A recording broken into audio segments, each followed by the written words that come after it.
예, 이번 시간은 선천성, 후천성 면역 결핍에 대한 내용인데, 선천성, 후천성 면역 결핍 질환이 굉장히 많아요, 종류가.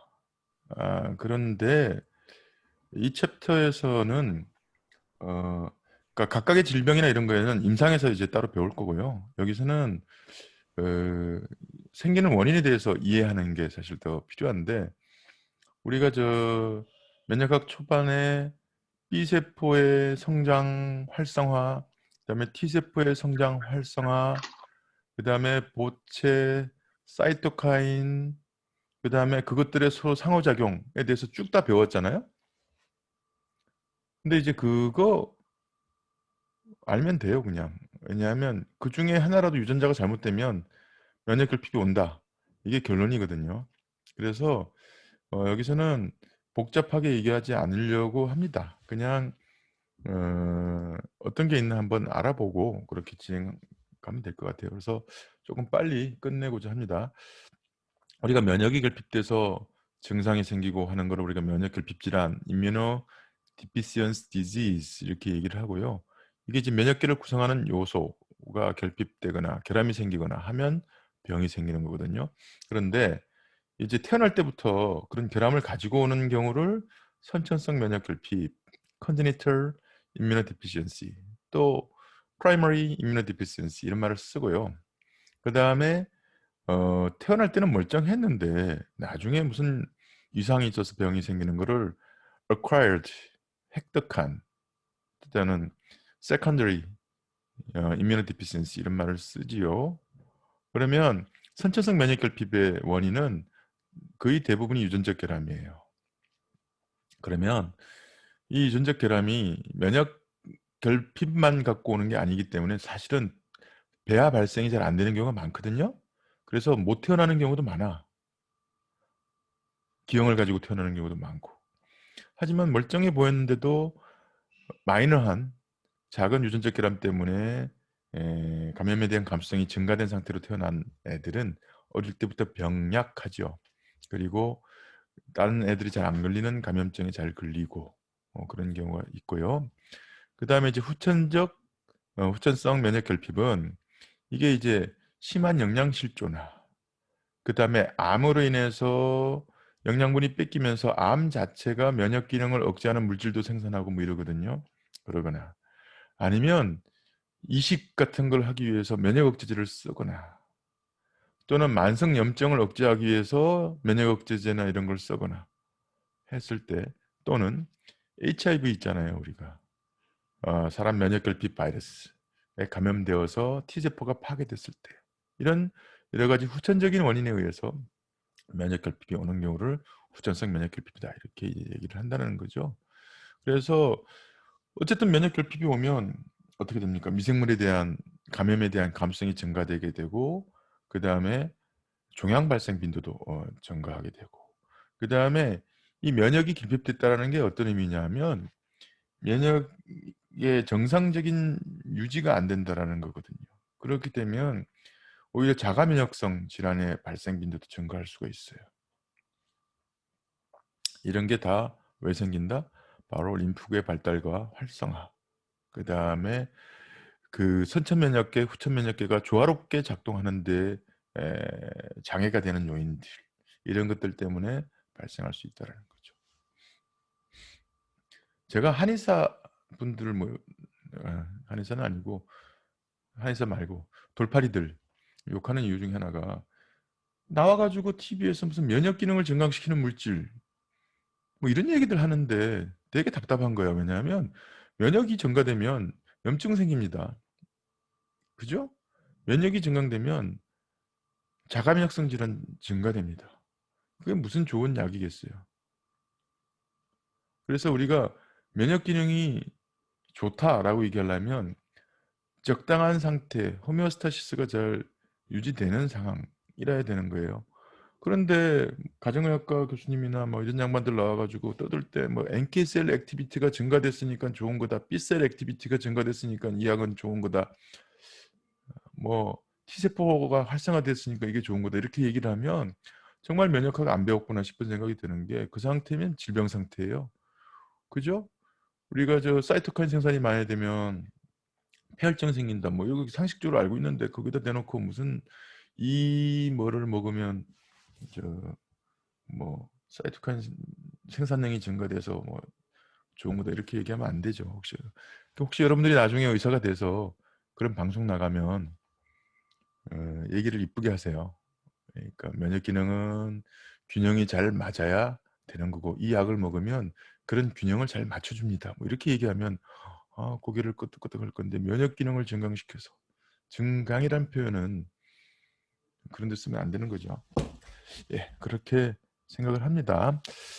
그래서 T세포와 B세포의 결핍이 있을 때 면역 기능이 이제 적응 면역 반응의 면역 기능이 감소가 되는데 감염에 대한 감수성이 증가되죠. 그리고 그런 증거들이 이렇게 있는데 한번 볼까요? 보면 화농성 세균의 B세포가 결핍되면 어떤 일이 벌어집니까? 항체가 안 만들어지는 거예요. 예방접종을 해도 예방접종이 성립이 안 되는 거예요.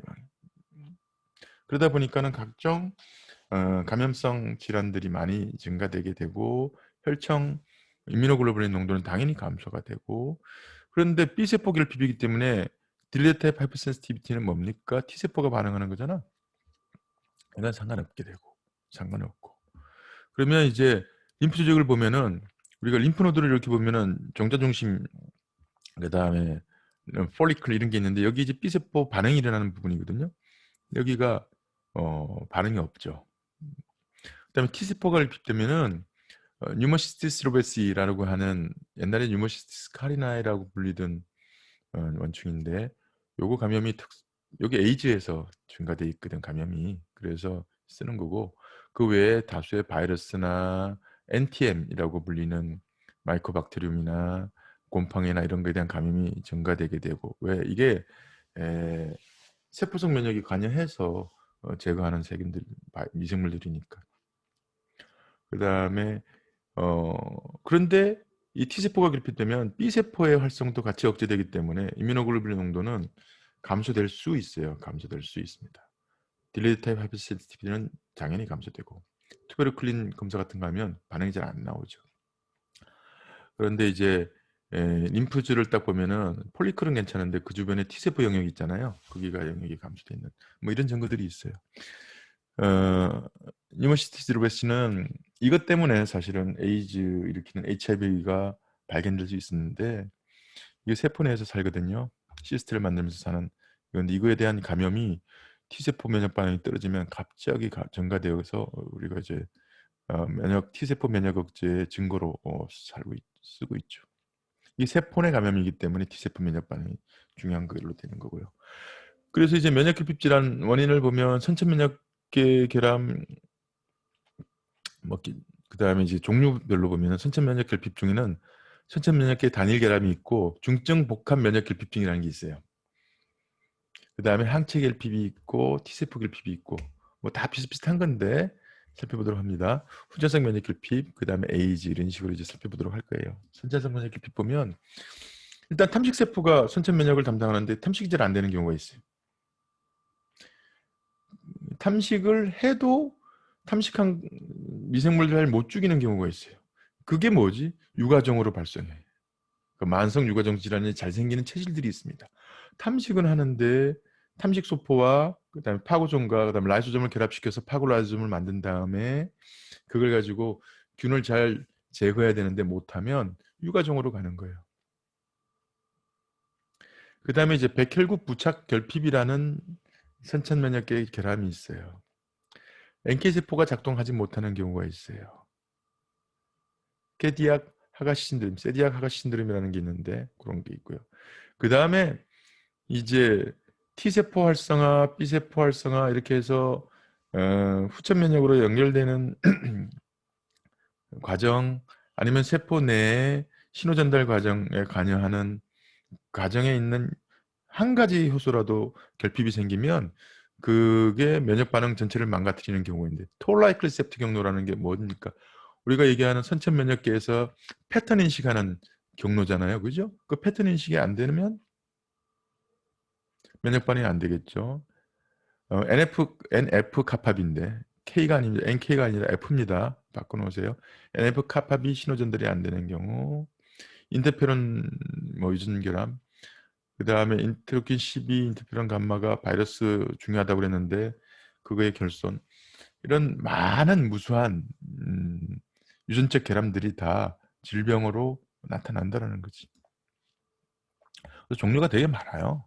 그래서 만성 유가종은 탐식세포에 대한 활성산소 생산이 결함되거나 이렇게 되면 반복되는 세포 내 감염, 또 세균 곰팡이 감염이 일어나게 되고, 거기에 이제 돌연변이 이렇게 돼 있어요. 산화효소 복합체 유전자 돌연변이 폭스1991이라는 유전자가 있는데 거기에 돌연변이 이런 게 있고요. 그 다음에 제1형 백혈구 부착 결핍은 베타2 인테그린 암태로 부착과 이동의 결함이 있는데 이렇게 되면은 반복되는 세균 곰팡이 감염. 요거 뭐냐면 우리 첫 시간 제가 강의할 때 백혈구의 이동 기억납니까? 그 시간? 그때 어떤 게 있었습니까? 백혈구가 혈관 내피세포를 이렇게 뒹굴 할 때 뭐가 가냐는 게 있었죠. 셀렉틴이라는 게 가냐고 있었죠. 그 다음에 그게 활성화돼서 세포 내로 들어갈 땐 인테그린이라는 게 가냐고 있었죠. 그죠? 그 다음에 그런 것들이 숙주세포에서 유지되려면 또 다른 막부착 인자들이 있어야 되는데 그런 것들의 결함이 있으면 제대로 못 굴러가고 제대로 못 들어가고 제대로 유지가 안 되고 이런다는 얘기예요. 그냥 이렇게 해서 면역 반응이 제대로 유지될 수가 없다. 그게 각각의 돌연변이들이 있다라는 거고요. 그 다음에 셀리악 하가시 신드롬은 여기 보면은 호중구 대식세포, 수지세포, 자연세례세포, 세포독성 T림프구 등등 세포에 많은 세포에 용해소체의 융합의 결함이 생긴다. 이게 뭡니까? 파고점과 라이소점이 있는데 라이소점, 파고점이 결합해서 그 파고 라이소점 속에서 녹여야 되잖아요. 그게 안 된다는 거야. 그러니 탐식을 해도 용해작용이 잘 안 되니까는 만성 유가종으로 갈 가능성이 높아지겠죠. 그런 얘기고, 그 다음에 이제 톨라이크 리셉터 신호전달 결함은 톨라이크 리셉터는 패턴 인식을 하고 그것들이 내부로 신호를 넣어줘서 면역 반응을 활성화시키는 데 중요한 역할을 하는데 그게 안 된다라는 거예요. 그래서 제 생각에는 이거를 여러분들이 의사가 되기 전까지 디테일한 거를 알 필요는 저는 없다고 생각해요. 왜냐하면 앞으로 많은 것이 밝혀질 거고 이거를 외우기 위해서 여러분들의 에너지를 쓸 필요는 없어요. 뒤쪽에. 그런데 이런 질병이 선천면역계와 관련된 원인이 된다라는 그 정도만은 알아놔야 되겠다 싶은 생각이 듭니다. 그죠? 그러니까 요 앞에 질병과 기능적 결핍의 상관관계 정도 알아놓으시면 좋겠어요. 그 다음에는 다 그 설명이에요. 만성 유가종성 질환이 생기는 이유는 활성산소를 잘 못 만들면 탐식된 세포에서 잘 못 죽이니까. 그래서 이렇게 보면 만성 유가정성 질환이 있는 사람과 정상인 사람에서 세균 감소시키는 능력이 엄청 떨어져 있는 게 보이죠. 그죠? 이렇게 되면 만성 유가종이 되는 거예요. 그런 얘기고. 그래서 탐식세포가 탐식을 하잖아요. 그럼 파고점이 되고 죽여야 되는데 이제 못 죽이고 자기가 살아있다라는 신호만 계속 바깥으로 내면 면역 반응이 전반적으로 활성화되면서 얘는 증식 시그널을 받게 되고 그 유가종으로 발전하게 된다는 내용이에요. 그래서 한 세포가 계속 나 세균한테 감염됐어 신호를 주니까는 계속 탐식 세포들이 모여 들어가지고 염증 반응이 한 조직 내에서 증가되면서 덩어리를 형성하는 게 유가종이에요. 유가종. 이렇게 되고 그 다음에 이제 백혈구 부착 결핍은 저번에 얘기했죠. 아까도 말씀드렸지만 우리가 셀렉틴, 인테그린 이런 분자들의 이제 결함이 있어서 이상이 생기면 그게 이제 결핍을 갖고 오는데 종류가 되게 많으니까 그걸 무슨 1형, 2형, 3형 이렇게 이제 분류하고 있는 근데 여기서는 이제 인테그린의 문제가 있을 때 1형 그 다음에 P셀렉틴, E셀렉틴 그것과 결합하는 리간드의 문제가 있을 때 이게 사이레이트, 카보하이드레이트 리간드라고 되어 있는데 이게 문제가 있을 땐 제대로 못 들러붙으니까 못 들어간다는 얘기야. 그래서 이거를 이제 제2형 뭐 부착 결핍 이렇게 얘기하고, 제3형 부착 결핍은 이제 뉴트로필 어데전 디펙트라고 되어 있는데 되게 복잡해요. 이만큼 복잡한 여러 가지 물질들이 관여하는데 여기에 한두 개라도 결함이 있으면 결과적으로는 백혈구의 유주나 이런 것들이 안 되는 거야. 그러니까는 뭐 이것들을 다 이해할 필요는 없을 것 같아요. 그런데 여러분이 이제 연구하는 입장이 되면 얘기가 달라지죠.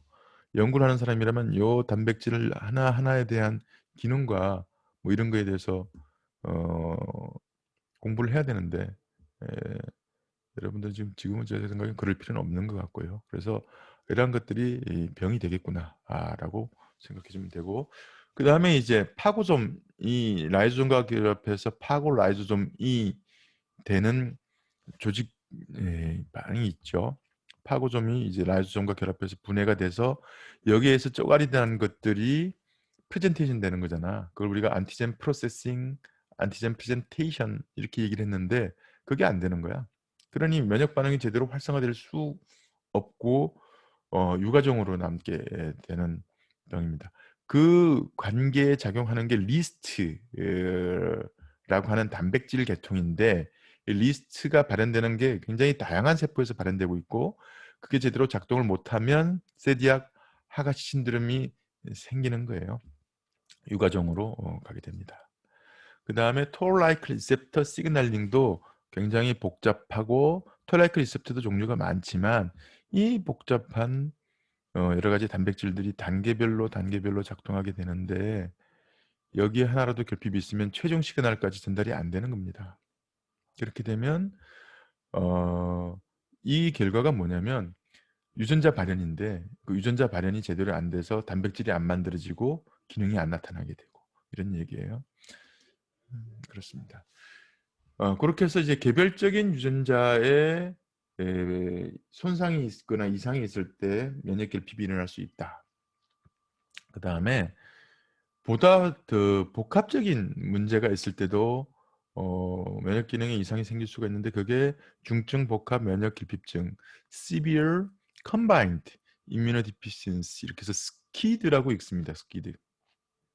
이거는 체액성 면역, 세포성 면역 각각이 통째로 또는 둘 다 이렇게 복합 면역 결핍이 생기는 경우가 있어요.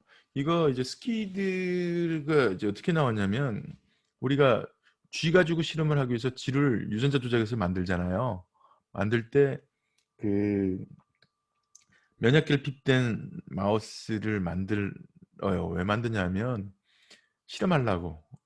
이식 실험도 쓰고 암 실험감 할 때도 암 같은 거, 사람의 암을 쥐한테 이식을 시켜가지고 뭐 항암제 치료 뭐 테스트 이런 걸 하고 싶잖아요. 그렇게 하려고 그러면 암을 이식하면 그게 제노그래프트가 되는 거야. 쥐 입장에선 바로 거부 반응이 일어나거든요. 그러니까는 그걸 억제하기 위해서 약을 쓸 수 있는데, 그렇게 하면 다른 약물들을 해볼 수가 없으니까는 흉선이 제거된 마우스 이런 것들을 만들어 가지고, 그럼 누드 마우스가 만들어지거든. 그러면 그 마우스에다가 암을 이식해서 만드는데, 그게 이제 면역이 완전히 결핍되어 있기 때문에 우리가 스키드 마우스 이런 말을 쓰는데, 그래서 중증 복합 면역 결핍이 있는 마우스가 만드는데, 사람도 그런 경우가 생길 수가 있는데 잘 안 되는 이유가 배발생, 태아 발생이 안 됩니다. 잘. 그래서 태어나지는 못해 사실은.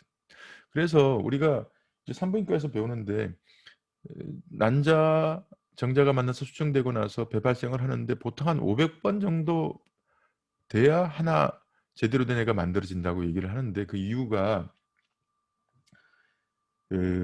수많은 배발생 중에 애로 태어나면은 적합치 않은 유전적으로 결함이 있는 개체들이 만들어지는 것은 거의 다 유산되고요. 여러분이 이렇게 태어난 거는 그 중에서 굉장히 건강한, 그야말로 선택받은 사람들이기 때문에 엄마 뱃속에서 성공적으로 10달 동안 있다가 태어나게 되는 거예요. 그래서 이제 스키드가 흔하지 않고요. 그 다음에 열성 유전성 질환이라는 게 엄마한테서 받은 거, 아빠한테서 받은 것 중에 하나라도 정상적인 게 있으면 그 표현형이 제대로 나오기 때문에 바깥으로 잘 안 드러나고 뭐 이렇게 유지는 되죠. 그런데 그런 병들이 되게 꽤 있어요. 그래서 디조지 신드롬, 그다음에 ADA 결핍증, 그다음에 X링크드 스키드, 그다음에 사이토카인의 신호전달체계 이상되는 여러 가지, 그다음에 VDJ 제압에 문제가 있는 거, 프리TCR에서 문제가 있는 거, 베어림프사이트 신드롬, T세포 활성화 결함 등등의 복합적인 요인들이 스키드를 가지고 올 수 있는데, 이거 보시면 말씀드렸죠. B세포는 굉장히 수동적이야. T세포가 망가지면 B세포는 당연히 망가지게 돼 있어요. 그죠? 그래서 질환들을 보면 거의 T세포 질환이 중증 복합 면역 결핍증의 원인이 되고 있는 거예요. 그런데 여기서 지금 여러분들이 이제 앞쪽 공부가 제대로 안 돼 있으면 이해하기 힘든 게, ADA 결핍이 왜 X링크드 스키드는 그렇고 VDJ 재배합 프리TCR 이상이 어떤 의미인지, 여기 보시면, 여기 보면 ADA가 여기 있잖아요.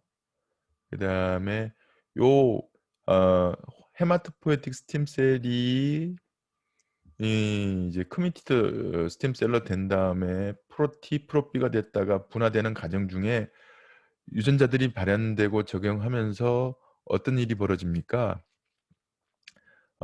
다양성을 획득하게 되거든요. VDJ 재배합 같은 걸 통해서. 그런데 이제 그게 어느 단계에서도 안 되면 면역 결핍이 이제 일어난다라는 거죠. 누구 한 명이 또 아직도 안 들어온 사람이 있는데 누가 안 들어왔을까? 그래서 중증 복합 면역 결핍증은 여기 보면 뭐 X 염색체 관련 스키드, 체해 염색체 열성 스키드, 핵산 합성 문제, ADA 결핍, PMP 결핍, VDG 재결함, 리콤비나제 결핍, 그 다음에 dsDNA 수산 체크포인트 문제, 흉선인 발달 이상, 표가 왜 이렇게 돼 있지?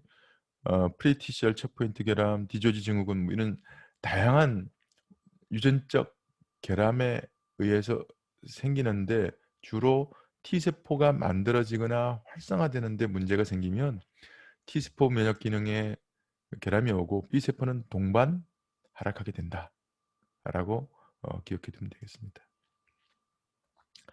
그래서 뭐 그런 내용들이 이제 보면은 골수에서 다 들어왔네. 골수에서 T세포, B세포가 만들어져서 흉선으로 갈 때까지 반응에 대해서 이제 각각의 단계에서 면역 결핍이 있으면 문제가 된다라는 거예요.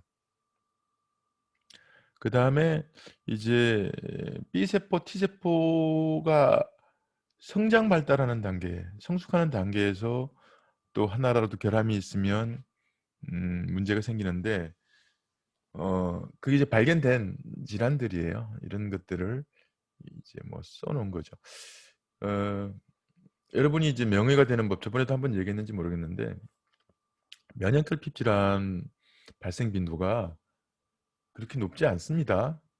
뭐 10만 명당 몇 건, 뭐 이렇게 되거든요. 그런데 어, 대전 인구가 몇 만이죠?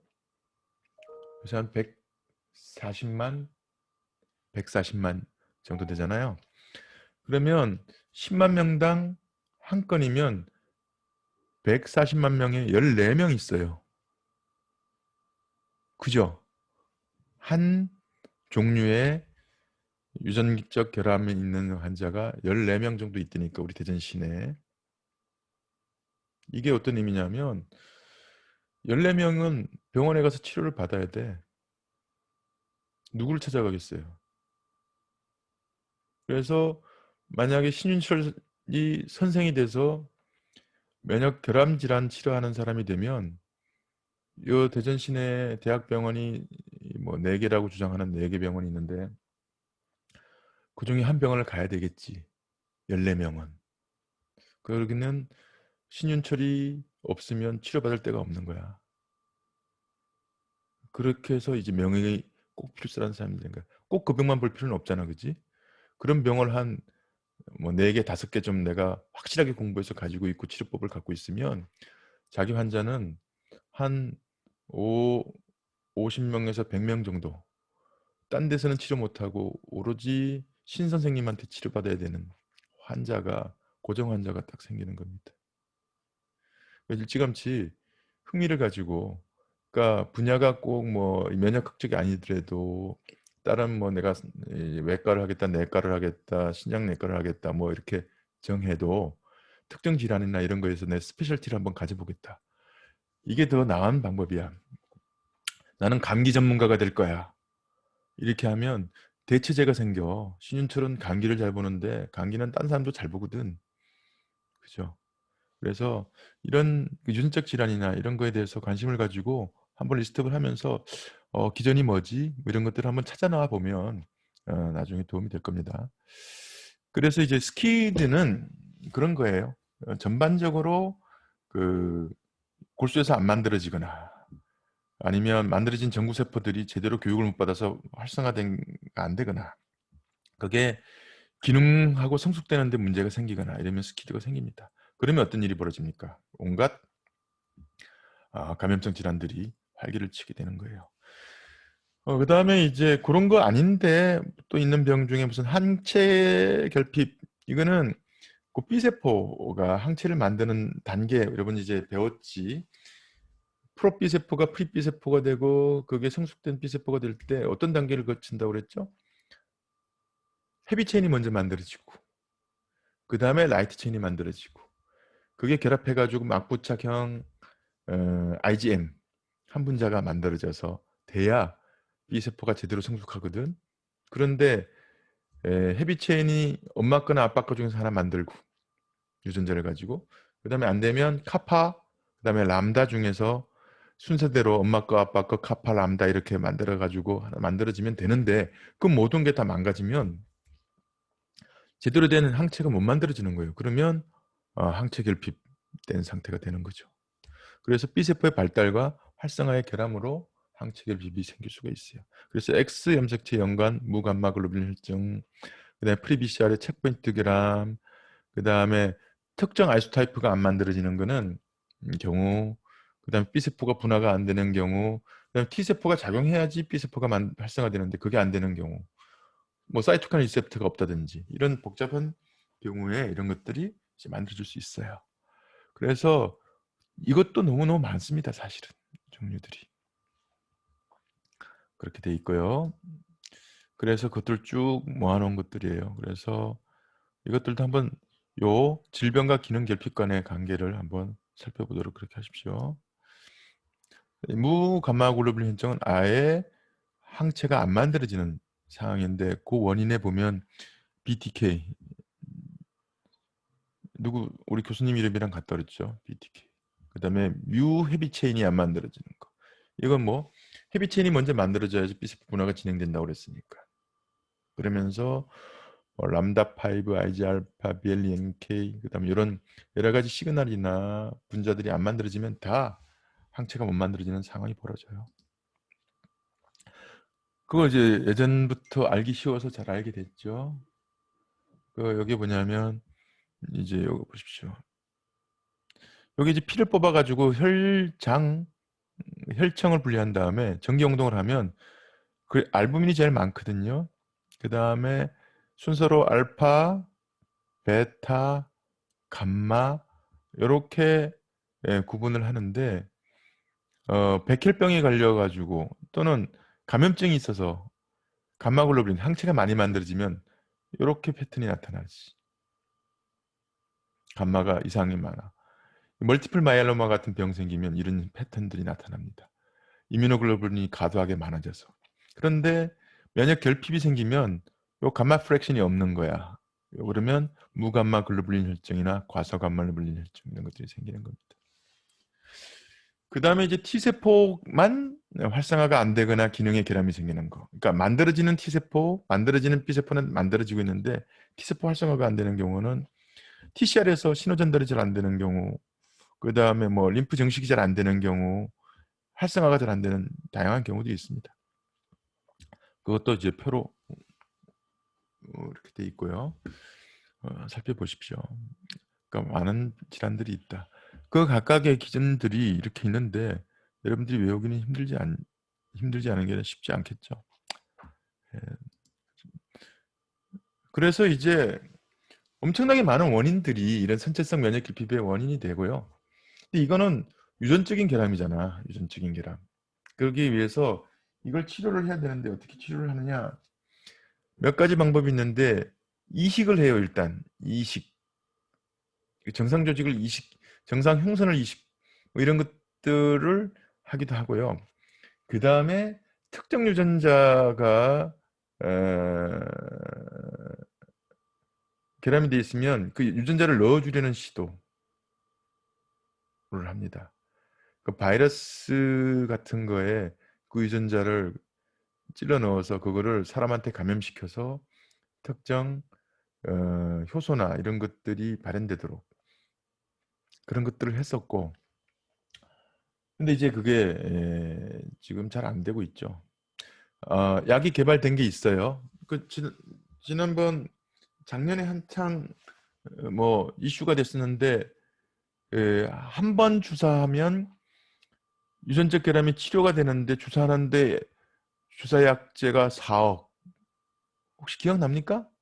작년에 미국에서 그 약제가 개발됐는데 치료가 되는데 싼 거는 몇 천만 원 정도 하는데 비싼 거는 한 번만 맞으면 되는데 뭐 4억. 이런 약들이 그런 그 바이러스 치료제 뭐 이런 것들이에요. 그런 것들이 개발되고 있죠. 예. 근데 앞으로 이제 이 개발할 가능성이 높아요. 그래서 뭐 다양한 그 원인에 의해서 이런 후천성 면역 결핍이 생긴다라는 거고요. 후천 면역 결핍은 에이즈 때 배웠어요, 여러분들이. 이게 이제 사람 면역 결핍 바이러스 감염이 지금 봐서는 제일 흔한 거고, 지금 영양실조로 무슨 면역 기능이 저하되고 이런 경우는 별로 없고, 그다음에 항암제 종양 치료를 하다 보니까 면역 기능이 억제되어서 생기는 경우가 있고, 그다음에 백혈병이 생기면 제대로 된 면역 세포가 안 생겨서 이렇게 면역 결핍이 될 수도 있고, 그다음에 이식하고 난 다음에 면역 억제 치료를 하거나 이럴 때 이제 면역 기능이 떨어지고 자가 면역 질환으로 인해서 림프 활성이 감소돼서 생길 수도 있고, 그다음에 이제 비장이 스플린이잖아요. 스플린 적출되면 예전에는 기능이 없다고 그래가지고 막 떼내고 그랬었거든요. 그런데 말라리아 걸리고 그러면은 간하고 비장이 막 커져가지고 배가 불룩 나오잖아요. 그렇게 되는 이유가 뭐냐면 이 비장이 적혈구의 처리 기간이기도 한데, 그 다음에 미생물 탐식하고 난 다음에 그게 치료되는 기간이라서 지금은 중요한 기간으로 웬만하면 살려놓는 걸로 돼 있잖아요. 그래서 비장을 떼내고 나면 미생물에 대한 탐식 작용이 감소되는 것들이 이제 확인됐어요. 이런 원인 때문에 후천성 면역 결핍이 생길 수가 있습니다. 에이즈가 그 중에서 지금은 제일 흔한 원인이 되어 있는데, 초기에 CD4 포지티브 T세포가 급격히 사멸되다가 정상화되거든요. 유지가 되고 있다가 나중에 이제 완전히 에이즈가 지속적으로 정식화서 T세포가 파괴되고 나면 두 가지 병이 생기죠. 하나는 면역 결핍이 생기고, 그 다음에 뇌로 가서 마이크로글라이아셀에서 정식하기 때문에 뇌병증 같은 정신병, 신경계 관련 질환들이 생기게 되는 그런 원인이 되고 있습니다. 그래서 그 에이즈의 시간이 배웠을 테니까 지나가고, 그렇게 해서 임상적 잠복기가 거치고 난 다음에 CD4가 지속적으로 감소했다가 나중에 증상으로 나타나는 걸 우리가 후천성 면역결핍 증후군, 에이즈, Acquired Immunodeficiency Syndrome 이렇게 얘기하고, 각종 기회 감염이 늘고 종양 발생이 되고 뇌병증이 생기고 이런 형성들이 벌어져요. 그래서 말씀드린 것처럼 immunodeficiency는 종류가 되게 많은데 선천 면역 기능의 이상이 되는 원인은 되게 많아요. 그리고 배발생과 함께 면역 결핍이 이루어지는데 대부분은 유산되는 결과로 애가 태어나지 못하지만 태어나서 한두 가지 약한 결함이 있는 애들이 성장하면서 면역 결핍 증상들을 나타내게 되고요. 그 다음에 심한 면역 결핍은 스키드라고, 그래서 T세포와 B세포 면역이 모두 망가지는 경우는 스키드라고 얘기가 되고 있고, 다양한 질환들이 있는데 이제 뭐 치료법들이 지금 개발되고 있습니다. 후천성 면역 결핍은 지금 말씀드린 것처럼 HIV 감염으로 인해서 생기는 에이즈가 제일 흔하고, 그 다음에 지금은 인공적으로 생기는 면역 결핍이 문제가 될 수 있어요. 정도로 정리해 놓으시고, 각각의 질환에 대해서는 우리가 임상 가서 가까이서 배울 때 이렇게 배우면서 원인이 뭔지, 치료 방법이 있는지 확인해 보시면 좋을 것 같습니다. 네, 이상 마치도록 하겠습니다.